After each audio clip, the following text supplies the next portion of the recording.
In the meantime, there are also a lot of protests still this week coming out of the shooting of Trayvon Martin down in Florida. All kinds of new questions raised by that surveillance video we now saw for the first time. Came about 40 minutes after the incident, and some say it shows no signs of the life and death struggle that Zimmerman had claimed. And there was also a moment on the House floor where Congressman Bobby Rush went to the House floor and pulled out a hoodie and gave this speech. Racial profiling has to stop, Mr. Speaker. Just because someone wears a hoodie does not make them a hoodlum. Again, going on 6 weeks now, George Will, and this thing, it seems like this entire issue gets increasingly unmoored from exactly what happened that night. Well, precisely. I mean, this is why we have what's called due process. And we have institutions that are juries and grand juries and prosecutors who are supposed to look at the evidence and come up with the answer. Brute fact is, though, Mr. Jones, that about 150 black men are killed every week in this country, and 94% of them by other black men. And this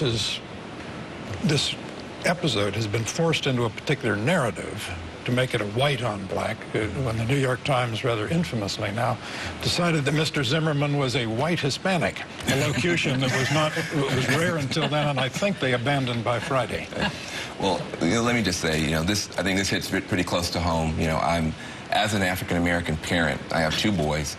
I think I'm going to have to go broke dressing them in tuxedos every day so they can walk down the street to buy a Snickers bar or Skittles. The standard just seems to keep going up and up. This kid was not in a gang. He was not gang involved. And yet somehow somebody saw him. And, let's give Zimmerman the benefit of the doubt. Let's assume that he was trying to do something good. Let's assume he was trying to be his brother's keeper. But for some reason, when he saw this young man, this child, he didn't see his brother, he saw the other. We've got to look at ourselves about this. Now, this does not take away from any of the other problems that you're talking about, but this is very disturbing. As a black parent, I don't know how to protect my sons. And I think that the other thing is that when you are a victim of a crime, if something happens to your child, the only upside is that the police are going to be on your side. If your child dies at the hands of somebody who's armed, and so now here I am as a black parent. I got to dress my kid in a tuxedo, and if he gets shot, I don't know if the cops are on my side. One detective on the scene thought that maybe charges should be brought, but what's also on trial here at this point are all of these stand your ground laws. And Florida's in particular, because right now there's this kind of macabre national game show. Okay, is there a cut on the back of Zimmerman's head or not? Is that Zimmerman screening or Trey? Those are questions that in our system we give to a jury. If I could say... And the problem with the Florida law is that it short-circuits that process.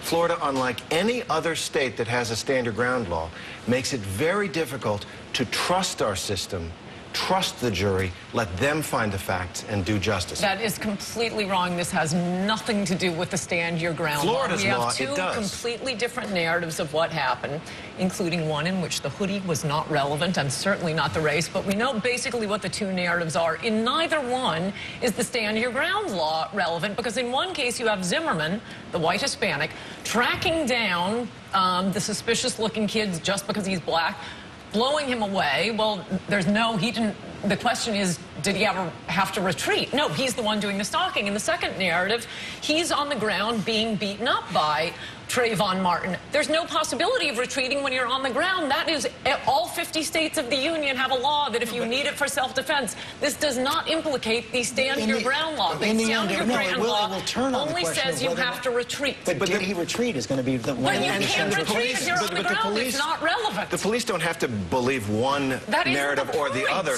The police have to look at the fact that somebody discharged a firearm into another human being on the public thoroughfare. The stand your ground law only is relevant if someone had an opportunity to retreat, and the law says you don't have to retreat. In neither narrative is retreating an option. It has nothing to do with the stand your ground law. This is simple self-defense on at least George Zimmerman's narrative. That is going to have to be the last word. We're out of time.